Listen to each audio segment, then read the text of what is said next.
as I told you, the government, the previous government, had jailed all the leaders of this very popular party, which had, run in elections, but which also had organized a great deal of support, especially in Kabul, and especially in the lower ranks of the military.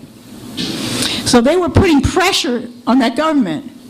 And actually, Nelson Rockefeller himself was on his way to Kabul in 1978 when the reversal took place and that regime that had repressed the PDPA under U.S. pressure got overthrown. And his motorcade had to turn around in the Khyber Pass and go back to Pakistan, I believe is where they were coming from.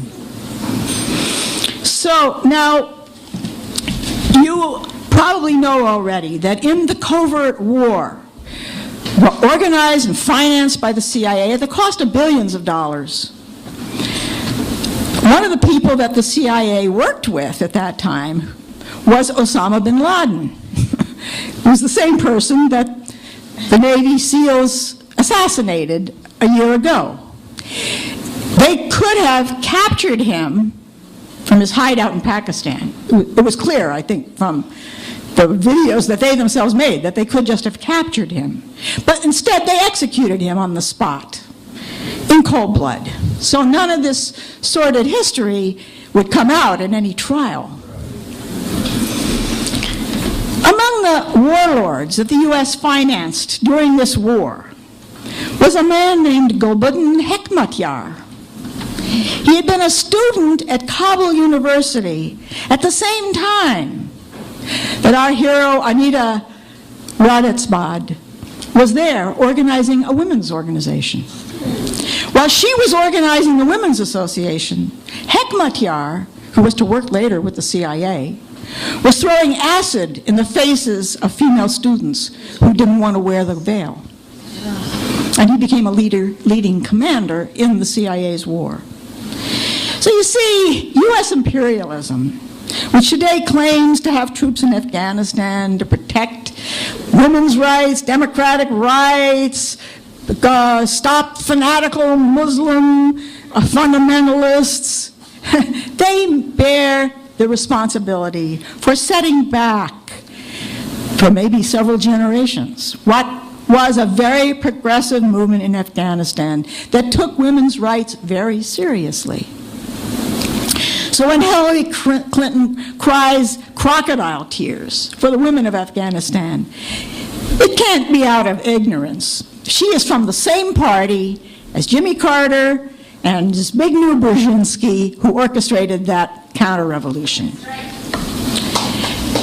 Today, more than half the Afghan population is younger than 18 years of age.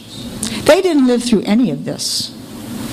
What they have seen is what has happened to their country since 2001, when the U.S. invaded, supposedly to hunt down and eliminate al-Qaeda and the Taliban government that was said to have sheltered him and sheltered Osama bin Laden. When the invasion happened, some of you may remember, it was a ghastly thing. For example, in trying to take over one part of the country, they took prisoner hundreds of forces that supported the government of the Taliban that was in power then. And they locked them up in metal containers and allowed them to suffocate to death. I mean, the brutality of the U.S. is just mind-boggling. There was a fortress that was ancient, and it had a whole network of underground cells in it and stuff like that. It was a fortress, and some of the holdout forces that were resisting the U.S. invasion went into that fortress. And so what did the U.S. do? They flooded the whole thing with water in order to drown anybody who wouldn't come out and then be captured and killed. These are just some of the episodes of what has gone on, in these 10 years of war. More than 10 years since U.S. and NATO troops have been in Afghanistan fighting this war. It's the longest war in U.S. history. Yes, this is the longest war in U.S. history. Tens of thousands of Afghans have been killed. The U.S. is trying out all its new weapons over there. Attack helicopters, drones, night vision equipment, satellite-guided airstrikes, and, improving the technology as they go, against villagers who never know when a high-powered missile may come from the sky and blow up an extended family gathered for a wedding party, which the Pentagon says, oh, that was a meeting, of the Taliban leaders or the Al-Qaeda. Or a group of shepherd boys, 8 of them, gunned down by U.S. fighter planes in a field. Oh, they were armed. Some of them were as young as 8 years old. All these things have happened just recently. And what has the response of the Pentagon been? Whoops, sorry guys, we made a mistake. Try not to do it again. That's basically what they say. The government that was set up under U.S. occupation is headed by, as you know, Hamid Karzai. But who is he? How did he get to be president of Afghanistan? Well, he was a former consultant for Unocal, which is now part of Chevron Oil Company. After the U.S. invasion, this U.S. company got a multi-billion-dollar contract to build an oil and gas pipeline from Turkmenistan through Afghanistan and Pakistan to India. So that was a big part of the thinking in the minds of the Bush, Cheney, Rumsfeld people when they initiated this attack some 11 years ago.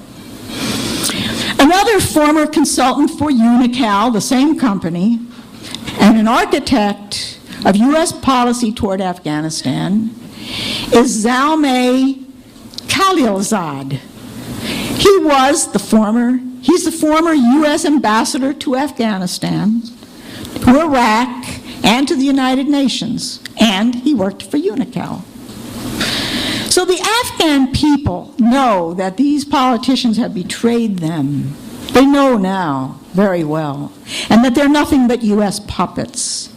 They also know that a virulent anti-Muslim campaign has been waged in the West since the U.S. NATO invasion of their country. They have grown to hate anyone who works for these outsiders and to want, above all, for the U.S. military to get out and leave them alone. So that is why, despite all the terror that a foreign military occupation exerts on the people, uprisings have occurred all over Afghanistan in the last few days. The target of these uprisings is everywhere the same. U.S. troops, go home. Tens of thousands have marched in the streets. This is in a country under occupation during a war. They've gone to U.S. bases and attacked U.S. personnel with sticks and stones.